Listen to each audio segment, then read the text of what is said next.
नमस्कार दोस्तों, मैं हूं अजय सिंह और आप देख रहे हैं मैनेजमेंट टॉक। तो दोस्तों आज का हमारा टॉपिक है फोर्थ पार्टी लॉजिस्टिक्स। क्या मतलब होता है इसका?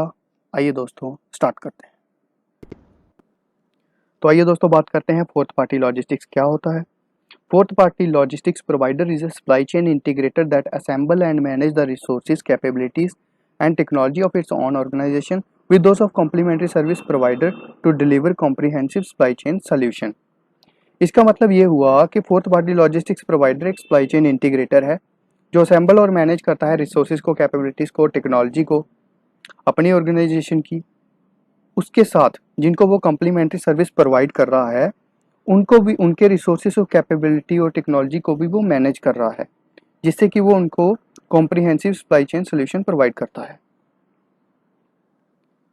The concept of fourth party logistics was defined by Anderson consulting. मतलब फोर्थ पार्टी लॉजिस्टिक्स का जो कॉन्सेप्ट किसके द्वारा दिया गया था, उनका नाम है Anderson consulting. These are 3PL firms that have invested in technology, human resource and alliances in order to present a single point of contact for operation of a customer's supply chain। मतलब ये क्या है कि fourth party logistics कोई अलग company नहीं है 3PL से।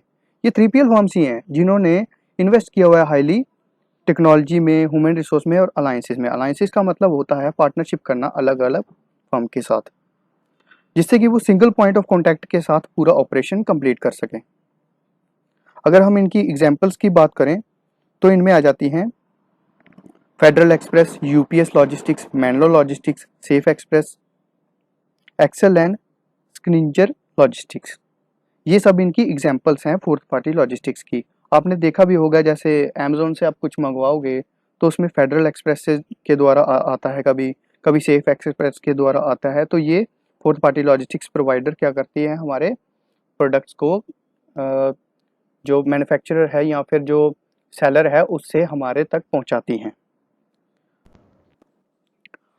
In essence the 4PL provider is a supply chain integrator of all 3PL service provider. In essence मतलब, एसेंस का मतलब हुआ सार, इसका निचोड़ क्या है। अगर हम इसे शॉर्ट में बताएं तो ये 4PL प्रोवाइडर क्या होता है। 4PL प्रोवाइडर क्या है? सप्लाई चेन इंटीग्रेटर है सभी 3PL सर्विस प्रोवाइडर का। इसका मतलब ये हुआ कि हमें अलग अलग काम के लिए अलग अलग 3PL फर्म के साथ अलायंस करना पड़ता था। जब उन सभी 3PL सर्विस को हमने इकट्ठा कर लिया, उनको इंटीग्रेशन कर दिया उनका, तो उसे सप्लाई चेन इंटीग्रेटर कहा जाता है या 4PL service provider. The 4PL firm fulfill all the different needs of the client from single source instead getting into multiple 3PL alliances to achieve different objective। मतलब 4PL फर्म क्या करती है, different need को, client की different need को पूरा करती है सिर्फ सिंगल सोर्स से, जो कि संभव नहीं था 3PL अलायंसेस में, जिसके लिए उनको अलग अलग काम के लिए अलग अलग 3PL प्रोवाइडर के साथ अलायंस करना पड़ता था।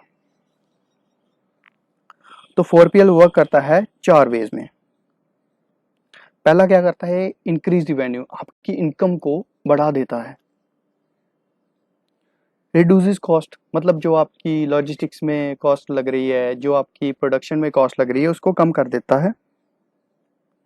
Working capital, reduce working capital, मतलब वर्किंग कैपिटल को भी ये कम करता है। वर्किंग कैपिटल हो गया जो डे टू डे एक्सपेंसेस होते हैं कंपनीज के, जैसे सैलरीज हो गई अपने एम्प्लॉयज की, मशीनरी में कुछ खराबी आ गई जो उसमें पैसा लग रहा है, वो क्या होता है, वर्किंग कैपिटल होता है। Reduces fixed capital, fixed capital क्या होता है, कंपनी के जो लॉन्ग टर्म, जो मतलब एसेट में जो पैसा लगा है, कंपनी की मशीनरी में जो पैसा लगा है, उसे फिक्स्ड कैपिटल कहा जाता है, उसको भी ये कम करता है। तो आइए दोस्तों अब बात करते हैं फेजेस ऑफ 4PL। तो 4PL सप्लाई चेन सोल्यूशन के 3 फेज होते हैं। पहला होता है reorganising. Reorganising in the areas of consulting skill, business strategy, alignment and creatively redesign and integrate the supply chain of the participant.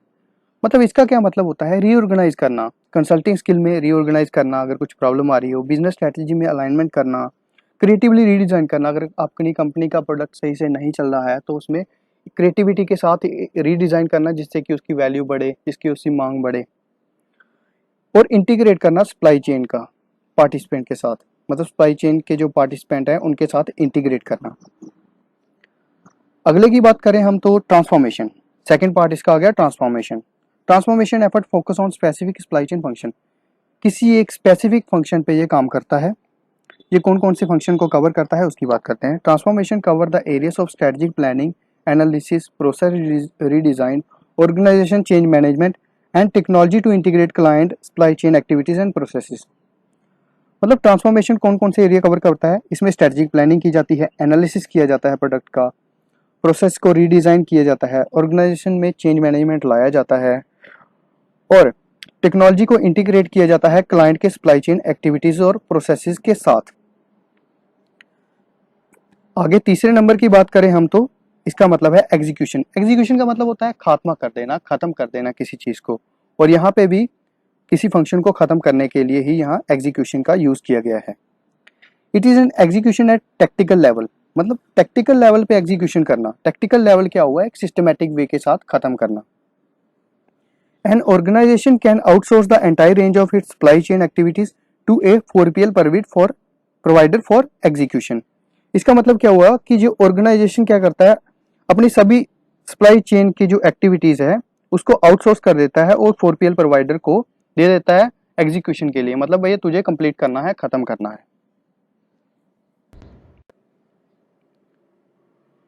तो दोस्तों फोर्थ पार्टी लॉजिस्टिक्स में बस इतना ही था। अगर आपको ये वीडियो अच्छी लगी हो तो इसको लाइक करें, कमेंट करें और अपने दोस्तों के साथ भी शेयर करें, जिससे कि उनको भी थोड़ी नॉलेज मिल सके। और अगर आपको ऐसी ही वीडियोस चाहिए अपने टॉपिक से रिलेटेड तो आप हमारे चैनल को सब्सक्राइब भी कर सकते हैं। थैंक यू दोस्तों, धन्यवाद।